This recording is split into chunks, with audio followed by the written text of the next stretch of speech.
Friends आपण मैंने जदि बीएससी नर्सिंग कंप्लीट करिसेंती किबा जीएनएम एएनएम किबा डी फार्मा डिप्लोमा किबा डीएमएलटी करिसेंती जदि एही मेडिकल सेक्टर रे ताहले आपण मानक पई बहुत भलो अपॉर्चुनिटी आसीछि जोथरे जदि आपण माने जॉब करूछंती ताहले आपण मानको एठी 40,000 टंका रु अधिक सैलरी मिलिबो एंड 21,000 बेसिक सैलरी रहिबो आपण मानकर एठी बहुत भलो सैलरी पैकेज मध्ये रहिछि।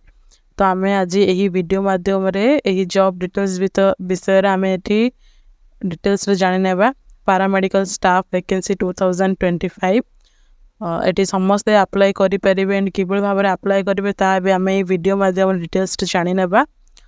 जदि आपण मैंने इंटरेस्टेड अच्छा ताहले वीडियोटी को शेष पर्यंत देखंतु जहाँद्वारा आपण मानकर सबकिछि डाउट क्लियर हो पार। बहुत सारा वैकेंसी से वर्तमान आउट होकर आसी ओनली 18 वर्ष अधिक होते आपण मैंने अप्लाई करें।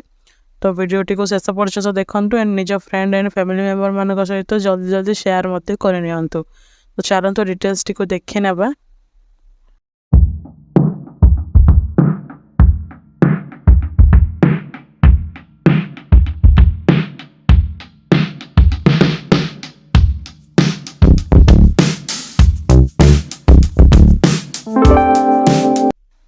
हेलो फ्रेंड्स नमस्कार जय जगन्नाथ आपण मानक मो YouTube channel join to job रे बहुत बहुत स्वागत जनाऊँ। फ्रेंड्स आपण मैंने जदि आम चैनल को प्रथम थर कर विजिट करिसेंती ताहले चैनल को सब्सक्राइब करेंगे एंड पाखरे थिबा बेल आइकन को मध्य ऑन रखिबे जहाँद्वारा आपण मैंने यही भाव में आसुवा न्यू न्यू जॉब अपडेट सब आपण मैंने आम चैनल माध्यम पाई पारे।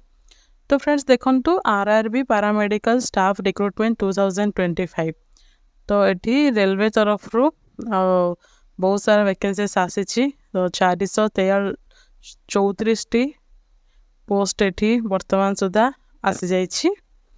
तो देखंतु the railway recruitment board has released an official notification for the recruitment of 434 paramedical staff post. Interested and eligible candidate can apply online through the official RRB website. The last date to the submit of the application is 8/9/2025। तो ये September 8 तारिख सुधा आपण मानू apply कर पड़ो। तो किभली भाव में अप्लाई करवा ताहा भी ये आम देखि रखा। तो देखंतु ये the RRB paramedical staff recruitment 2025 notification PDF has been released on 9/8/2025 at rrbcdg.gov.in. Check the complete job details, vacancy, age limit, application fees, selection process and how to apply from the article. You can check all the latest result. तो ये आपण मैंने जानीपर सब किसी जिनस। तो देखो आउ dairy न करके मेन पॉइंट को ही डिस्कस करना। नेम ऑफ द पोस्ट रोचे RRB paramedical staff online form 2025। Total vacancy 434 vacancy आसी। देन ब्रीफ इनफॉरमेशन रे the railway recruitment board has announced A notification for the recruitment of paramedical staff vacancy. Eligible candidate who are interested in the vacancy details and completed all eligibility criteria can read the notification and apply online paramedical job vacancy details। तो ये आपण मानकू details मिल जिवो। तो देखंतु आपण माने किबे भाबरे apply करिवे ही job पे हमें देखिना बा। वर्तमान देखंतु आपण माने डिस्क्रिप्शन बॉक्स रे लिंक प्रोवाइड करा दिए जे आपण मानकू सेठी लिंक से लिंक को आपण माने जदि क्लिक करूछंती ताहले आपण माने एई बळी भाबरे इंटरफेस रे पहुंच जिवे। एंड एटी आपण माने देखंतु recruitment of paramedical categories eighty आपण मानकू मिल जाउछि। तो आपण माने जदि एटी चाहिबे ताहले एटी अप्लाई करि परिबे। तो देखंतु application already August 9 to start हे सारिलानी एंड सेप्टेम्बर 9 तारिख रे सरिया पई जाउछि। तो नियत भाव में आपण मैंने अप्लाई करेंगे। जदि आपण मैंने आपण मानकर अकाउंट अच्छी ताहले आपण मैंने एठी अकाउंट क्रिएट करि परिबे। जदि नाही एठी क्रिएट करंतु, जदि अच्छी ताहले आपण मैंने लॉगिन करि परिबे। तो जदि देखंतु don't have an account then आपण मानको एठी क्रिएट करिया पई पड़िबो। तो देखो प्रथम ये आपण मानकर नेशनालिटी आपण मैंने इंडिया चूज करने देन आपण मानकर ये फुल नेम को देबे देन आपण मानकर आपण माने केबे भी आपण मानकर नेम को चेंज करिसंती कि जदि नाही ताहले नो देबे जदि यस ताहले यस रे क्लिक करि परिबे डेट ऑफ बर्थ को ये एंटर करिवे देन सिलेक्ट जेंडर को आपण मान देबे फादर्स नेम को देबे मदर्स नेम को देबे ईमेल एड्रेस मोबाइल नंबर एठी एठी रीटाइप करिवे जहाँ भी एठी आपण माने एंटर करूछंती ताहा को आपण माने एठी री एंटर करिया पय पड़िबो तो फुल नेम एठी भी देबे देन डेट ऑफ बर्थ एठी भी देबे एठी जेंडर सिलेक्शन एठी भी देबे तो मेल फीमेल जहाँ भी आपण माने एठी चूज कर परिबे एठी देई परिबे देन आपण माने लास्ट रे एठी ईमेल एड्रेस देबे निजर देन मोबाइल नंबर देला पर आपण मानकर ईमेल एड्रेस को एंड मोबाइल नंबर को ओटीपी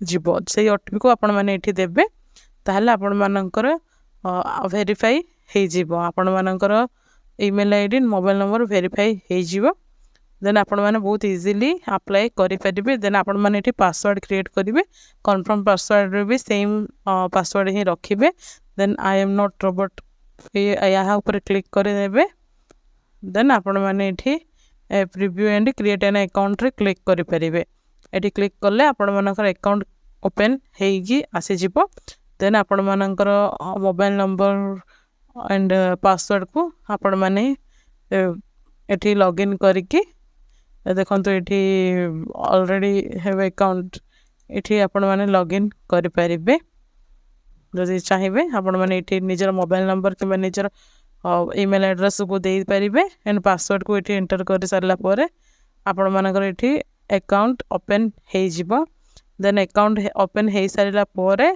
आपण माने बहुत इजीली अप्लाई करि परिबे से फॉर्म ऊपर क्लिक करिकि आपण माने स्टेप वाइज निजर डिटेल्स को फिलअप करि जिबे और जदि भी किसी डाउट रहइबो ताले कमेंट सेक्शन रे जणाइबे आमे आपण मानको हेल्प रे रहिछु तो डिटेल्स रे आपण माने गले आपण मानकर एप्लिकेशन रे भी एठी फिलअप हे जिवो देन देखंतु एठी एप्लिकेशन फीस कोन रहिबो जदि आपण माने अप्लाई करू कि एठी रहुछंती ताहाले फॉर ऑल कैंडिडेट्स 500 रहउची सब कैंडिडेट माननको एंड जो माने सब SC ST ex serviceman PWD female transgender and economically backward अछंती तो सेमाननको एठी 250 टंका रहिछि तो एठी सेमाने 250 देबे और सब कैंडिडेट एठी 500 भरिवे देन एठी देखंतु important dates starting date for apply जाकी अगस्त 9 तारिख रु ही स्टार्ट हो सारे सेप्टेम्बर 8 तारिख रे सरी जीवो तो निहाती भाव में आपण मैंने एलिजिबल अच्छा जदि इंटरेस्टेड अच्छा ताहले अप्लाई करनियंतु वीडियोटी बो माध्यम शेयर भी करनियंतु जहाँद्वारा आपण मानकर फैमिली कि फ्रेंड्स माने जो माने भी इंटरेस्टेड थिबे किबा जो माने भी इंटरेस्टेड हेबे से माने अप्लाई करिवे किबा से माने अन्य केते जन को भी शेयर करले से माने भी अप्लाई करि परिबे जदि से माने भी जानि नथिबे ताहले जानि परिबे तो देखंतु मिनिमम एज 18 वर्ष रु 40 वर्ष बयस भितर आपण मानकर बयस सीमा रहितबा दरकार रहिछि मिनिमम एज 18 रहिछि मैक्सिमम एज एठी 40 रहिछि then qualification candidate should possess BSc diploma GNM D pharma DMLT तो जो माने भी एठी एई सब कोर्स करिसंती से माने एठी अप्लाई करि परिबे BSc nursing then diploma then GNM D pharma DMLT then payment देखंतु सैलरी एठी बहुत भलो सैलरी पैकेज मध्य रहिछि जेतु मेडिकल सेक्टर रहिछि नर्सिंग सुपरिटेंडेंट पई 44,900 टंका रहिछि देन डायलिसिस टेक्नीशियन पई 35,400 टंका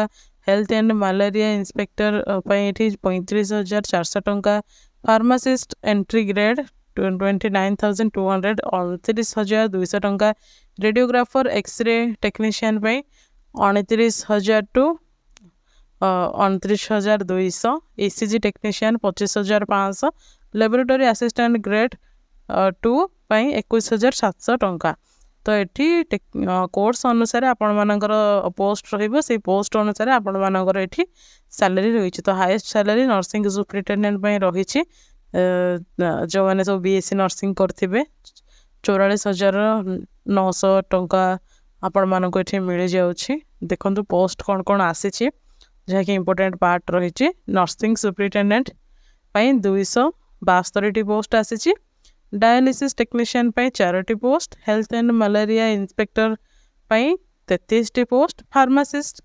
105, रेडियोग्राफर एक्सरे टेक्नीशियन 4 पोस्ट आसी, ECG technician 4, laboratory assistant grade 2 12 post आसी। तो यही भाव में बहुत सारा वैकेंसीज आसी। जदि आपण मैंने इंटरेस्टेड अच्छा ताहले अप्लाई करंतु। जदि भी किसी डाउट थाए ताहले कमेंट सेक्शन रे जणाई पारिबे। एंड यही भाव में आपण मैंने स्टेप वाइज जदि फॉलो करूछंती ताहले आपण मैंने इजीली अप्लाई करि पारिबे। एंड जदि भी किसी डाउट थाए ताहले कमेंट सेक्शन रे जणाई पारिबे। आमे पुणी थरे आपण मानक पाखरे एई भली भाव में न्यू जॉब रे न्यू अपडेट रे पुणी पहुँचबू। से पर्यंत रहूछु। नमस्कार। जय हिंदी।